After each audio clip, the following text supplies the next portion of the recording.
Narinig mo na ba yung salitang real talk? Kung hindi pa, eto, pakinggan nyo.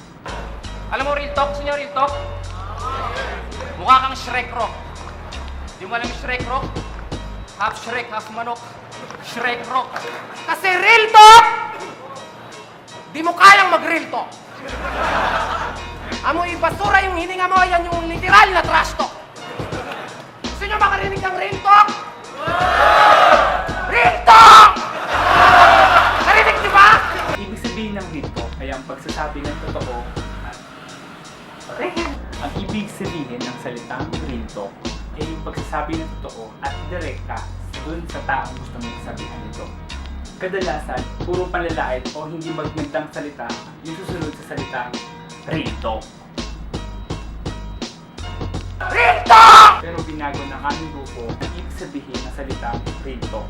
Ang ibig sabihin ngayon ng salitang real talk ay relationship talk with parents. Ibig sabihin ng real talk pa ay ang usapang pag-ibig na involve yung mga magulang natin sa romantic life natin na ang ibig sabihin ay love life. Real talk pa! Ito yung mga dahilan kung bakit kailangan sabihin natin sa mga magulang natin yung love life natin. Una, upang hindi mawala yung tiwala ng magulang natin sa atin. Example, kapag lalabas ka ng gabi, minsan hindi ka pinapayagan ng magulang mo kasi hindi nila alam kung sino yung mga kasama mo. So dapat, lagi mong ipapaalam sa magulang mo kung sino yung mga nagiging kasama mo. Kung kasama mo ba yung boyfriend mo, kasama mo ba yung girlfriend mo, kailangan ipaalam mo lagi sa kanila para hindi sila nag-aalala sa atin. Kasi real talk!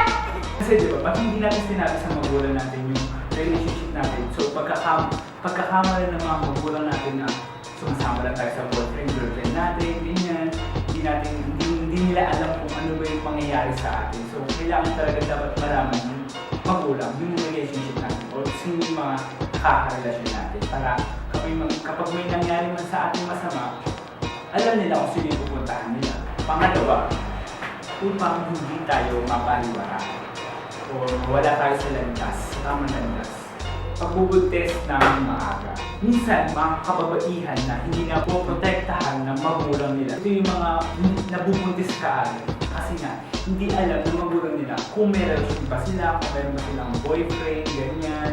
Kailangan alam ng magulang yun. Ito yung mga unang nagiging dahilan ng mga kababaihan kapag nabubuntis sila ng maaga. O, ano?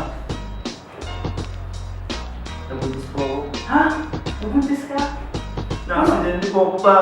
Ano na accident na bumbukas? Tapos naputok ka sa loob, nabuntis ka agad. Ganon? Kadalasan, yun yung mga nagiging reason ng mga kababaihan kapag nabubuntis sila ng maaga. So kailangan dapat talaga lagi natin ipapaalam sa magulang natin. O ayan, narinig nyo na yung real talk namin. Diba? Sana hindi nyo lang siya basta narinig.